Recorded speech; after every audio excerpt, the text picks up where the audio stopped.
یا تو دوبارہ جہلم چلا جاؤں. میں انجینئر سے گزارش کرتا ہوں بس, کیونکہ یہ بار بار ٹاپک آتا ہے, مجھے ایک دفعہ اپنے سامنے بیٹھنے دے. میں مناظرہ نہیں کروں گا.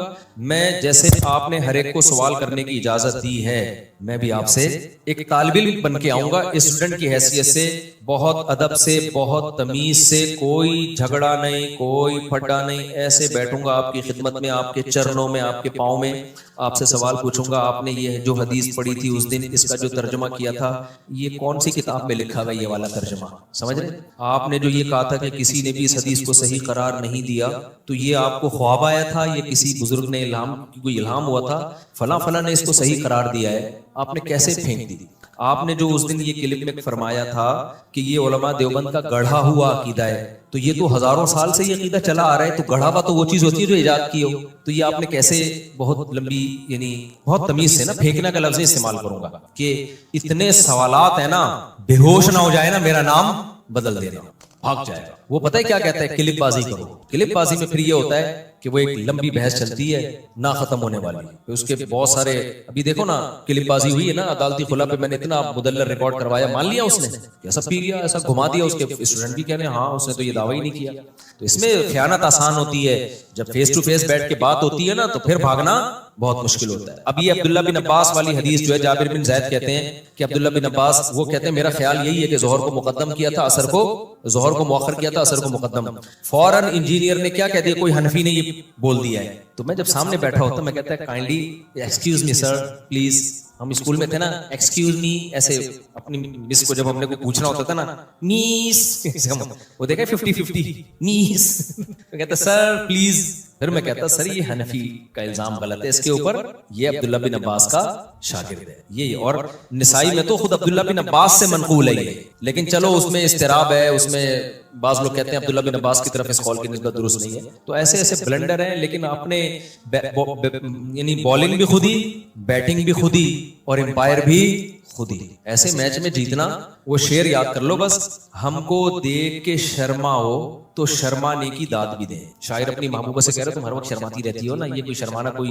یہ اٹریکشن کا ذریعہ نہیں ہے. ہم کو دیکھ کے شرماؤ تو شرمانے کی داد بھی دیں, آئینے میں دیکھ کے خود کو شرمانے سے کیا ہو. یعنی تم آئینے میں کھڑے ہو کر اپنے آپ کو دیکھ کے ہی شرماتی رہتی ہو, وہاں تعریف کرنے والا کوئی بھی نہیں ہے. تو اپنے ہی منہ میاں مٹھو بننا بہت آسان ہوتا ہے. کبھی خوشبو لگا کے آپ انڈا موڑ آؤ, ہمارے سامنے بیٹھ جاؤ یا ہمیں اپنے سامنے بیٹھنے دو, پھر ہم دیکھیں گے ان دلوں میں تیل کتنا ہے, کتنا علمی کتابی ہے. دیکھیں اسلام میں 5 نمازوں کا مطلب ہی 5 وقتوں پر ہے. ایک وقت میں 2 نمازیں ایک ہی کہلاتی ہیں, وہ کیونکہ کوئی ٹینشن تو ہوئی نہیں نا پھر اس میں. تو 5 نمازوں کا مطلب 5, اور حدیث جبرائیل میں بھی ہے کہ نمازوں کے اوقات نبی صلی اللہ علیہ وسلم نے بتائے ہیں, ایک نماز دوسری نماز کے وقت میں داخل نہیں ہو سکتی.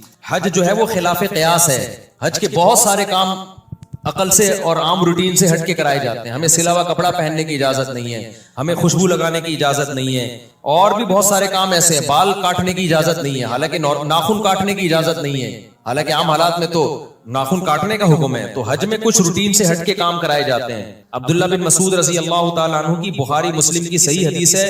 عبداللہ بن مسعود جو نبی کے سفر حضر کے ساتھی ہیں, فرماتے ہیں اللہ کے نبی نے کبھی بھی 2 نمازیں اکٹھی نہیں پڑھی ہیں سوائے حج کے موقع کے. کبھی بھی 2 نمازیں اکٹھی نہیں پڑھی ہیں آپ نے. لوگ کہتے ہیں کہ عبداللہ بن مسعود کو پتہ ہی نہیں ہوگا کہ سفر میں ہو سکتا ہے ان کے سامنے نبی نے پڑھی ہو, نبی نے یعنی جب پڑھی تھی تو اس وقت وہ سفر میں نہ ہو. تو یہ بات بھی غلط ہے. عبداللہ بن مسعود سے صحیح سند سے یہ بات بھی ثابت ہے کہ آپ نے فرمایا کہ نبی نے سفر میں 2 نمازیں اکٹھی پڑھی ہیں. ایک طرف ابن مسعود کہہ رہے ہیں کبھی بھی اکٹھی نہیں پڑھی, ایک طرف کہہ رہے ہیں پڑھی ہیں.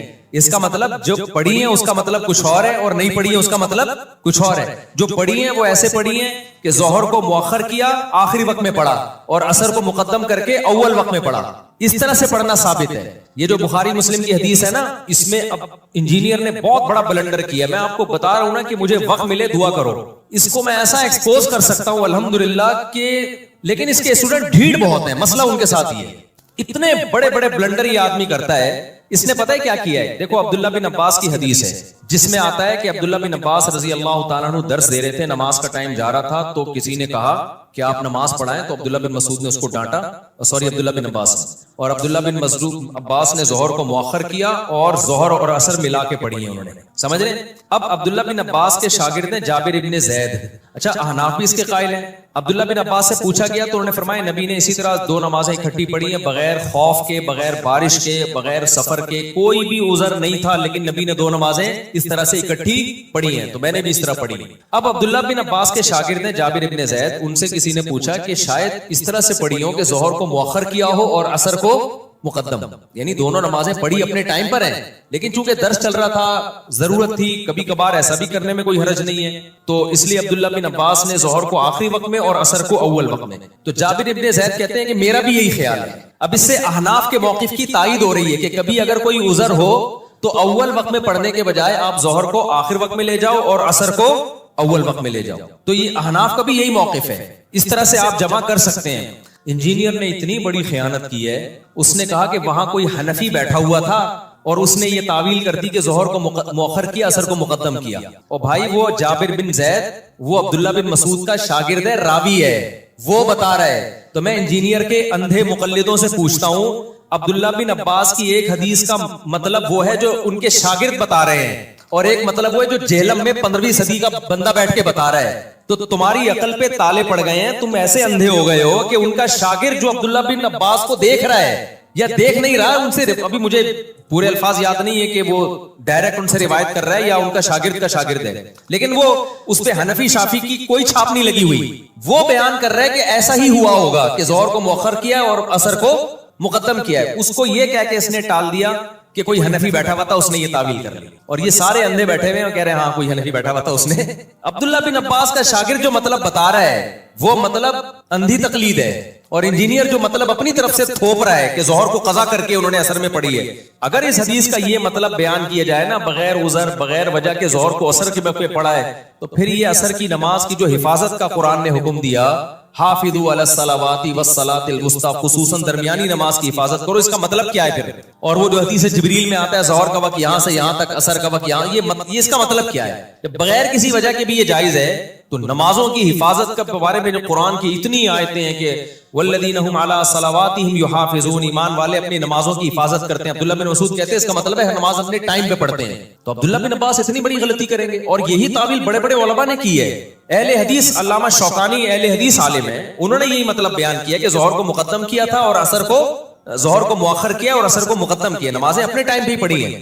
لیکن اس کو احناف سے, علماء دیوبند سے, بر صغیر کے مولویوں سے اتنی چڑ ہے, بس کچھ بھی اٹھا کے انڈ سنڈ مارتا رہے گا. حدیث کے راوی بیان کر رہے ہیں کہ بھائی وہ اس طرح کیا ہوگا, تو پی گیا, جابر بن زید کے پی گیا اور بولا کہ کسی حنفی نے یہ تعویل کی ہے. یعنی حنفی بھی نہیں, اب کہنا تو اس کو دل چاہ رہا تھا کہ انڈا موڑ کے کسی مولوی نے یہ تعویل کی ہے. تو لیکن سامنے بیٹھے ہوئے کہہ رہے ہیں یار بات جب بھی کرتا ہے ریفرنس سے کرتا ہے, بات جب بھی کرتا ہے, ابے ریفرنس اتنا بڑے دھاندلیاں ترجمے میں مار رہا ہے, تو بتاتا کیوں نہیں ہے کہ جابر بن زید یہ بتا رہے ہیں کہ ظہر کو مؤخر کیا اور عصر کو مقدم کیا. عبداللہ بن عباس کے شاگرد یہ بتا رہے ہیں کہ قضا نہیں کی ہے انہوں نے نماز. تو یہ کبھی خوشبو لگا کے انشاءاللہ سوچ رہا ہوں یا تو دوبارہ جہلم چلا جاؤں, لیکن ایسا ہوتا نہیں, کیا کریں. سب 2 سوال ہیں. ایک تو یہ کہ صف میں نماز پڑھنے اس طرح اگر آگے والی صف نہیں بھری ہوئی ہو, دائیں بائیں جگہ رہ گئی ہو, 1 یا 2 بندوں کی صحیح, خاص طور پہ ان مساجد میں جہاں پہ صفیں بہت لمبی ہوتی ہیں جی, اور اس میں نئی صف میں کھڑے ہو جانے سے کیا نماز بالکل نہیں ہوتی ہے, یا یہ کہ نماز ہو جاتی ہے؟ مسجد میں جہاں بھی کھڑے ہو کر ابتدا کرو گے نماز ہو جائے گی, لیکن صف میں خلا کا گناہ ملے گا. امام یہاں کھڑا ہوا ہے, آپ ادھر کونے میں بھی ابتدا کر لو گے نا, نماز ہو جائے گی, لیکن گناہ ہوگا آپ کو. السلام علیکم. وعلیکم السلام. مفتی صاحب میرا سوال یہ تھا کہ اپنی زندگی میں جو نماز قضا کی ہے جی, اس بارے میں کیا وعید ہے, اور آئندہ جو ان نمازوں کو کس طرح ادا کرے؟ دیکھو زندگی میں ہی نمازیں قضا ہوتی ہیں, موت کے بعد تھوڑی قضا ہوتی ہیں. جو بھی زندگی میں نمازیں قضا ہو گئی ہیں, ایک نماز کا قضا کرنا اکبر الکبائر ہے, کبیرہ نہیں ہے, اکبر الکبائر. کبائر میں بھی سب سے بڑا گناہ ہے, اتنا بڑا جرم ہے نماز کا قضا کرنا. تو نماز ذمے سے ساقط نہیں ہوتی. ہاں کوئی کافر مسلمان ہوا ہے تو اس پہ تو نماز پہلے لازمی نہیں تھی نا, لہذا وہ اس دن سے شروع کرے گا. مسلمان جو تھا اس پہ تو جب سے بالغ ہوا ہے نمازیں اس کے ذمہ لازم ہیں تو وہ لوٹانا اس پر لازم ہے. لوگ کہتے ہیں قضاء عمری کی دلیل کیا ہے, ان سے پوچھا جائے نہ ہونے کی کیا دلیل ہے. حدیث میں آتا ہے دین اللہ احق ان یقضى, اللہ کا قرض اس بات کے زیادہ لائق ہے کہ اس کو ادا کیا جائے, تو اس میں توبہ بھی کرے اور قضا بھی پڑھ لے. السلام علیکم. وعلیکم مفتی السلام. صاحب میرا ای کامرس کا بزنس ہے, تو پاکستان سے پروڈکٹ باہر بھیجتے ہیں, یو ایس, یو کے, کینیڈا نا, تو اب پاکستان میں پیمنٹ اویلیبل نہیں ہے, پیمنٹ پلیٹ فارم لائک پے پال, اسٹرائپ اویلیبل نہیں ہے, تو باہر ہمارا فرینڈ وغیرہ ہے جس کے ڈیٹیل پہ اکاؤنٹ بنایا ہوا ہے, جس کی ڈیٹیل پہ اکاؤنٹ بنایا ہوا ہے, تو اس سے بنانے سے پہلے پرسنٹیج ڈسکس کی کہ 15% ہم آپ کو پے کریں گے جو بھی ارننگ ہوگی اس کے اندر, تو اب جو بھی ارننگ آتی ہے تو اس کو 15% پے کرتے ہیں, تو یہ سود میں کے زمرے میں تو نہیں ہے؟ یعنی اس کا اکاؤنٹ آپ استعمال کر رہے ہیں, جی بالکل, اس کے اکاؤنٹ میں پیسے آتے ہیں جی, اور وہ اپنا اکاؤنٹ استعمال کرنے پر آپ سے جتنی بھی ٹرانزیکشن ہوگی اس کا 15% لیتا ہے. پر ٹرانزیکشن یہ آپ نے اس کو قرض دیا ہے اور آپ اس کو قرض دینے کا ہی, سود تو نہیں ہے یہ, سود نہیں ہے. کیونکہ سود تو کہتے ہیں قرض دے کے نفع حاصل کرنا,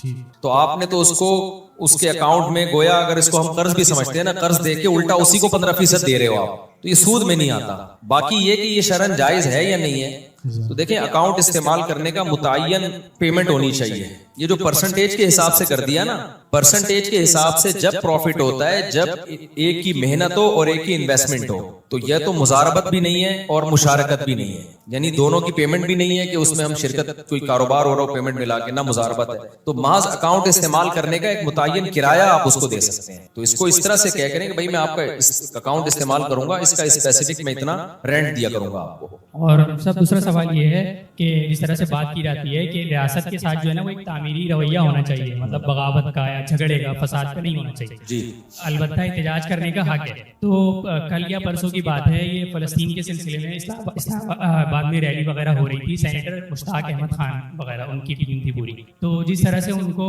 پولیس کی گاڑیوں میں بھرا گیا ہے, ڈالا گیا ہے, گردنوں سے پکڑ کے, اور اسی طرح سے ابھی کل یا پرسوں کی بات ہے ایک کراچی یونیورسٹی کے پروفیسر کو اغوا کر لیا گیا ہے. تو اس طرح کے واقعات پہ آپ کے پاس اگر جائز راستہ بھی نہ ہو احتجاج کرنے کا یا ریکارڈ کروانے کا, تو پھر اس صورت میں آدمی کیا کرے؟ خاص طور پہ جامعۃ الرشید کا کیا موقف ہے, جبکہ ان کی طرف سے خاص کی تاکید آتی ہے کہ آپ حمایت کریں اداروں کی. اس طرح کے واقعات پہ جامعہ کا رد عمل کہاں پر آتا ہے اور کس طرح سے آتا ہے اور کس طرح سے آتا ہے؟ دیکھو اس صورت میں سب سے پہلی بات یہ کہ جب تک دونوں طرف کی بات نہ سن لو کسی ایک کو فیور نہ کرو, جب تک دونوں طرف کی بات نہ سن لو. کسی کو اٹھایا, گرفتار کیا, ریلی پر پولیس نے مقابلہ کیا, کیا کیا, آپ جا کے پہلے پولیس سے بھی ملو, یعنی جس نے پولیس کو آرڈر کیا ہے نا اس سے پوچھو آپ نے کیوں کہا ہے. ہو سکتا ہے ان کے پاس کوئی ایسی ویلڈ بات ہو کہ آپ کہو کہ یار یہ بالکل ٹھیک ہے, میں فیور نہیں کر رہا, لیکن جب تک دونوں طرف کی بات سامنے نہ آ جائے نا اس وقت دیکھو میں اکثر ایسی چیزوں پہ خاموشی اختیار کرتا ہوں. ہمارے ہاں اکثر کیا ہوتا ہے جو سوشل میڈیا پہ متحرک لوگ ہیں, جب بھی کوئی واقعہ ہو فوراً بیان داغ دیا. میں نہیں بیان داغتا, اس لیے کہ ایک طرف کی خبر آ رہی ہوتی ہے, دوسری طرف کی نہیں آتی, یا آتی ہے تو آتھینٹک نہیں ہوتی. تو ہم نے زندگی میں بہت تجربے کیے ہیں, ہم بعض دفعہ پورے کانفیڈنس کے ساتھ کانفیڈنٹلی کسی کو درست سمجھ رہے ہوتے ہیں, جب آپ ڈیپ میں جاؤ گے نا تو وہ غلط نکلے گا. ابھی ریسنٹلی آپ دیکھ لو قادیانیوں کے فیور میں جو سپریم کورٹ نے ایک قانون پاس کیا تھا جس میں قادیانیوں کو تبلیغ کی اجازت دی جا رہی تھی. بہت لوگوں نے مجھے کہا کہ آپ سپریم کورٹ کے جج کے خلاف بیان دو. میں بیان دے دیتا, مجھے پتا تھا کچھ بھی نہیں ہوگا میرے خلاف, یہ نہیں کہ میں بزدلی کا شکار ہو گیا. میں نے کہا یار پہلے جب تک میں لا پڑھوں گا نہیں, لکھا ہوا کیا ہے, پروپیگنڈے کا فوراً شکار نہیں ہونا چاہیے. پہلے تو پڑھو اس لا کو, دیکھو ہے کیا بھی ہے کہ نہیں کیا, ایسا الفاظ کیا ہیں اس کے, پھر تمیز سے ایک کام کی کوشش کرو. سپریم کورٹ کے جج سے ملنے کی کوشش کرو, یا پیغام پہنچانے کی کوشش کرو, یا اعلیٰ اہلکاروں تک بات پہنچاؤ. ہو سکتا ہے ہمارے احتجاج کے بغیر اور ایک تمیز سے ایک کام ہو جائے. تو ہوا یہ تھا جب سپریم کورٹ کے جج کا یہ فیصلہ آیا تو آپ کو پتا ہے جنرل عاصم منیر کے ساتھ علماء کی میٹنگ ہوئی ہے نا کچھ دن پہلے, بہت سارے علماء گئے تھے اس میں, تو ہمیں بھی دعوت تھی, ہم بھی گئے. تو وہاں علماء نے یہ مسئلہ جنرل عاصم منیر کے سامنے اٹھایا. بریلوی علماء بھی تھے, اہل حدیث بھی تھے, دیوبندی بھی تھے, سب نے, شیعہ بھی تھے. یہ مسئلہ اٹھایا کہ سپریم کورٹ نے, جنرل عاصم منیر نے بلایا اس لیے تھا کہ کوئی کسی کو اعتراض ہے, کوئی اشکال ہے تو کرے. تو یہ مسئلہ اٹھایا کہ بھئی یہ سپریم کورٹ نے قادیانیوں کو تبلیغ کی اجازت دے دی ہے. جنرل عاصم منیر نے کہا کہ آپ وہ قانون پڑھیں, اس میں قادیانیوں کو تبلیغ کی اجازت نہیں دی گئی ہے. پھر بھی پڑھنے کے بعد بھی اگر آپ کو کوئی اعتراض ہے تو ہم اس اعتراض کو دور کریں گے. وزیر اعظم صاحب بھی بیٹھے ہوئے تھے. جب اس قانون کو پڑھا گیا تو ہوا یہ تھا کہ اصل جو قانون تھا نا وہ یہ تھا کہ قادیانی اپنے بچوں کو تعلیم, یعنی تعلیم کا لفظ تھا جو اپنے بچوں کے لیے تھا, لیکن اس قانون میں یہ سکم تھا کہ اس سے قادیانی غلط فائدہ اٹھا سکتے تھے. جج کی نیت تبلیغ کی نہیں تھی کہ قادیانیوں کو تبلیغ کی جائے, لیکن ورڈنگ ایسی تھی کہ اس کے دو مطلب نکلتے تھے, اور کل فیوچر میں قادیانی اس تعلیم کے لفظ کو جو اپنے بچوں کو جو پڑھا رہے ہیں نا, اس کو بنیاد بنا کر وہ تبلیغ بھی کر سکتے تھے. لہذا یہ بات پھر حضرت مفتی تقی عثمانی صاحب کے پاس گئی اور دیگر علماء کے پاس گئی, تو پھر علماء نے یہ احتجاج کیا, کہا کہ بھائی یہ جو لفظ ہے نا, اگرچہ جج کی نیت یہ نہیں تھی کہ تبلیغ کی اجازت دی جا رہی ہے, جج کی نیت ٹھیک تھی, لیکن اس الفاظ میں یہ سکم ہے. تو بڑے آرام سے کام ہوا, ہمیں اندازہ, ہمیں پتا چلا کہ جج بھی قادیانیوں کے 100% خلاف ہے. جتنے ہم خلاف ہیں نا, ہم سے زیادہ وہ سپریم کورٹ کے جج خلاف تھا. اس نے فوراً چینج کر دیا اس کو. ابھی حضرت مفتی تقی صاحب سے نہیں بات چیت ہوئی ان کی, تو ایک کام آرام سے ہو سکتا ہے. کچھ غلط فہمیاں بھی ہوتی ہیں, ہم کیوں فوراً حکمرانوں کے خلاف, فوج کے خلاف, جج کے خلاف کیوں ایک تماشا کھڑا کر دیں؟ جتنا اختلاف, فوج کے خلاف بھی اختلاف رکھو, جتنا ہے اتنا رہنے دو اس کو. ہر چیز میں نہیں ہم نے اگینسٹ جانا ہے. بہت سارے کام بڑے LGBTQ کا جو مسئلہ ہے, یہ بل پاس ہو گیا تھا نا, تو کیا ہوا, علماء اور یوتھ کلب والے بھی اور دوسرے لوگوں کو وکلا سے ملے, اسمبلی میں بات ہوئی, بڑے آرام سے کیا ہو گیا, یہ چینج ہو گیا. بہت تمیز سے کیا ہو گیا, چینج ہو گیا. اسی طرح دفاع صحابہ کا مسئلہ ہے, وہ تمیز سے کام نہیں ہوا تو وہ رہ گیا. جو ناموس رسالت, ناموس صحابہ کا لا تھا نا, وہ ایسے نہیں ہوا, آرام سے بیٹھ کے نہیں ہوا, وہ جوش و خروش سے ہوا ہے, لہذا وہ رہ گیا. تو اس لیے ایک دم نہیں جذبات میں آ جانا چاہیے. تو ہمیں جس چیز کا نہ پتا ہو, خاموشی ٹھیک ہے, کسی کو نہ مخالفت کرو نہ فیور کرو. پھر گورنمنٹ بہت سے لوگوں کو اٹھا رہی ہوتی ہے, ہم بے گناہ سمجھ رہے ہوتے ہیں, بہت سے بے گناہوں کو بھی اٹھاتی ہے, لیکن بہت سے ایسوں کو اٹھاتی ہے ہم بے گناہ سمجھ رہے ہوتے ہیں, لیکن آپ ان کی ہسٹری میں جاؤ گے تو وہ بے گناہ ہوتے نہیں ہیں. وہ کہیں نہ کہیں کرمنل ایکٹیویٹی میں ہوتے ہیں, ایجنسیوں کے پاس بہت خبریں ہوتی ہیں, لیکن بہرحال ظلم بھی ہوتا ہے. 100% اگر یقینوں کے ظلم ہے پھر یقیناً آواز اٹھانی چاہیے, لیکن 100% ہوتا نہیں ہے. دوسرا, بعض دفعہ گورنمنٹ کے سامنے ایک چیز یہ بھی ہوتی ہے کہ گورنمنٹ کئی محاذوں پہ لڑ نہیں سکتی ہے. آپ کو پتا ہے بلوچستان میں بس روک کے کتنے پنجاب کے لوگوں کو مار دیا, KPK میں دھماکے, بہت ساری جگہوں پہ گورنمنٹ الجھی بھی ہوتی ہے. تو اس میں گورنمنٹ کی یہ رائے ہوتی ہے کہ ہم ایک نئی پھٹیک نہیں پال سکتے. نیا مسئلہ ایشو کھڑا ہوگا نا تو ملک کی سالمیت خطرے میں لگ جائے گی. میں گورنمنٹ کو فیور نہیں کر رہا, ہو سکتا ہے گورنمنٹ غلط کر رہی ہو, مسئلہ یہ نہ انہوں نے بنا لیا ہو, لیکن یہ پاسبل تو ہے نا کہ ہو سکتا ہے یہ ہو. تو اس لیے بہت ڈیپتھ میں جا کے جب تک چاروں طرف سے دلائل کے اچھے تجزیے نہ ہو, اس تک خاموشی کیا ہے, بہتر ہے. من سمتا نجا, حدیث میں آتا ہے جو خاموش رہ گیا نجات پا جائے گا. جو بولے گا تو پھر اللہ اس سے پوچھے گا کہ کیا دلیل تھی تمہارے پاس. تو سپریم کورٹ کا مسئلہ تھا. اچھا, وہ جو عمران خان کے دور میں ڈیم کے لیے چندہ جمع ہوا ہے, کتنا لوگوں نے ہمیں کہا کہ آپ بھی مفتی صاحب اعلان کریں, پانی پلانے کی اتنی فضیلت ہے, آپ بھی کہیں کہ لوگ چندہ دیں. میں نے کہا نہیں, ٹھیک ہے, ہمیں عمران خان پہ اعتماد تھا کہ وہ کرپٹ نہیں ہے, لیکن میں نے کہا میں چندے کا اعلان کروں, کروڑوں اربوں روپے لوگوں کے چندے کے ڈیم کے لیے ہو جائیں, کل عمران خان کی حکومت گئی. صحیح ہے نا. دوسری بات یہ کہ عمران خان کے پاس کیا ایسا پیکیج ہے, کیا فریم ورک ہے, وہ ہمیں بتائے نا, ہمیں اعتماد ملے, وہ علماء کو جمع کرے, وزیر اعظم صاحب بتائیں کہ بھائی یہ چندہ آئے گا تو پاکستان میں جیسے پہلے چندے ضائع ہوئے ہیں, میں اس کی نگرانی کر رہا ہوں. اس کے لیے ہوائی بات نہیں, میں نے یہ ورک کیا ہوا ہے, اس پہ یہ پیپر ورک ہے, اور یہ اپلائی جو ہے نا اس کا امپلیمنٹ اس طریقے سے ہوگا پورا پراپر. جب اعتماد ہوگا ہمیں, پھر ہم اعلان کریں گے بھائی چندہ دو. تو وہی ہوا. دیکھو, اگر میں اعلان کر دیتا تو میرا پروگرام بڑھ جانا تھا. لوگ کہتے ہیں مفتی صاحب ہم نے آپ کے منہ پہ جو ہے نا کروڑوں کروڑ روپے دیے, ڈیم کا ایک کیل بھی ٹھکتی بھی ہمیں کبھی نظر نہیں آئی. اب اس میں عمران خان کا قصور تھا یا آرمی چیف کا قصور